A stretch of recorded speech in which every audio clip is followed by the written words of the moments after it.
देव संस्कृति विश्वविद्यालय के पत्रकारिता एवं जनसंचार विभाग के रेडियो वॉइस ऑफ DSVV देववाणी के सभी श्रोताओं को सादर प्रणाम। आप सुन रहे हैं कार्यक्रम श्रद्धेय की कक्षा से। शारदीय नवरात्रि की इस पावन घड़ी में श्रद्धेय कुलाधिपति डॉक्टर प्रणव पंड्या जी द्वारा विश्वविद्यालय के मृत्युंजय सभागार में सभी विद्यार्थियों एवं आचार्यगणों के मध्य संचालित विशेष कक्षा में आप सभी श्रोताओं का स्वागत करते हैं। अश्विन माह के शुक्ल पक्ष की पंचमी तिथि, इस दिन माँ स्कंद माता की पूजा की जाती है। मान्यताओं के अनुसार स्कंद माता हिमालय की पुत्री पार्वती है।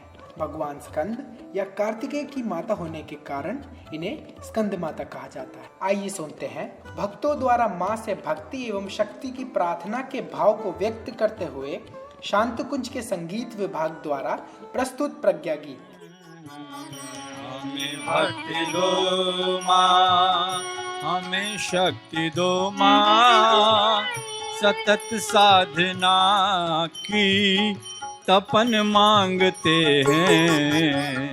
न धन धाम कुछ आपसे मांगते माँ, विमल ज्ञान की एक किरण मांगते हैं। न धन धाम कुछ आपसे मांगते माँ, विमल ज्ञान की एक किरण मांगते हैं।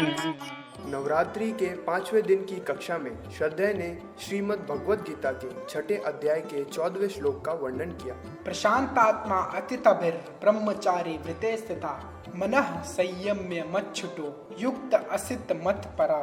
मैं इस श्लोक का एक एक पीस बताता हूँ। प्रशांत आत्मा, जिसका अंतःकरण शांत, विगत भी जो भय रहित हैं, भय से मुक्त हो जाइए। और ब्रह्मचारी व्रत है, जो ब्रह्मचारी व्रत में स्थित है, ऐसा मन का संयम करके या चित्त, मेरे में चित्त को लगाकर, युक्त सावधान ध्यान योगी, जो ध्यान योगी सावधान होगा वो युक्त कहलाएगा। आसीत, बैठे, मत पर, मेरे परायण होकर। ये जो नवरात्रि का प्रसंग आया है, इसमें सबसे बड़ी महत्वपूर्ण बात यह है कि इस ध्यान साधना की ओर ले जा रहे हैं। किसको ले जा रहे हैं? अर्जुन को। कहाँ? युद्ध क्षेत्र में। वो बता रहे हैं कि ध्यान कैसे करना चाहिए, वही हम आपको बता रहे हैं। जब हमारा मन अथवा चित्त शांत होता है तो हम क्रोध, भय, ईर्ष्या जैसे भाव से दूर रहते हैं। यदि हम शांत चित्त से ध्यान करेंगे तो ईश्वर को समझने की क्षमता विकसित कर पाएंगे। शांत चित्त के महत्व के बारे में बताते हुए श्रद्धेय ने कहा है कि पतंजलि कहते हैं, ध्यान से चित्त खाली होता है। निरतिशय चित्त, हमारा आपका चित्त जो है ध्यान से खाली होता है, निर्भर होता है। कितना सुंदर संस्कृत का उपयोग किया है। निर्भर, हम बिना भार से रहते हैं, बिना भार के रहते हैं। ध्यान के जो अनुभव होते हैं विशेष तौर पर उनके लिए जो ईश्वर प्राप्ति के मार्ग पर है, थोड़े से गहराई में जाने पर प्रशांत सागर जो है वो बिल्कुल शांत है। तो प्रशांत बिल्कुल शांत सागर है। परंतु जब आप जाते हैं और उसको देखते हैं तो आपको पता होता है कि ध्यान अगर किया जाए तो हमारा चित्त भी शांति युक्त हो जाएगा।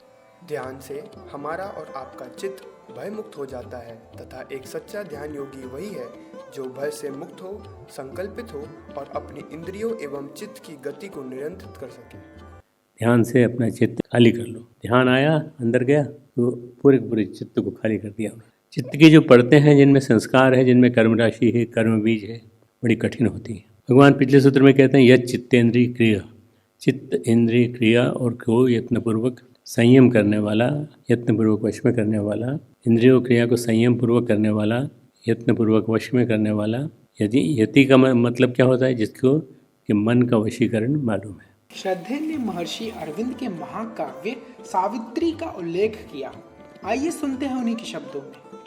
ये श्री अरविंद जो हैं, उन्होंने जो महाकाव्य लिखा था उसमें अरविंद ने कहा कि ये मेरी ऑटोबायोग्राफी है, यानी कि उनके साधना जीवन में जो समस्त अनुभव हुए उसमें लिखे थे। उसमें एक चैप्टर है, अचित्त के अंधेरे, क्षुद्र प्राण के राज्य। यदि आप अंधेरों में उतर गए हैं, अचित्त के अंधेरों में उतर गए हैं, तो अंधेरे बड़े भयानक होते हैं। कई बार लोग डर जाते हैं और छोड़ देते हैं ध्यान। कुंडलिनी के 7 चक्र हैं, कुछ लोग मूलाधार से चक्रों का जागरण करते हैं, जो हठयोग के अभ्यासी हैं, जो राजयोग के अभ्यासी हैं, वो इतना रिस्क नहीं उठाते कि सीधे मूलाधार में जाकर जागरण करें।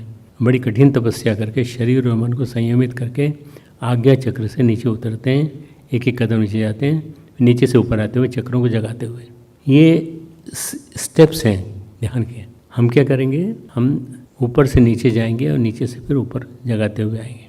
सांसारिक लोभ से ब्रह्मचर्य के मार्ग पर अग्रसर रहने के लिए मनुष्य के चित्त की जटिलताओं और अंधकार का परत दर परत नष्ट होना आवश्यक है। इन्हीं चित्त की अशुद्धियों के लुप्त हो जाने के बाद ही परमानंद की प्राप्ति संभव है।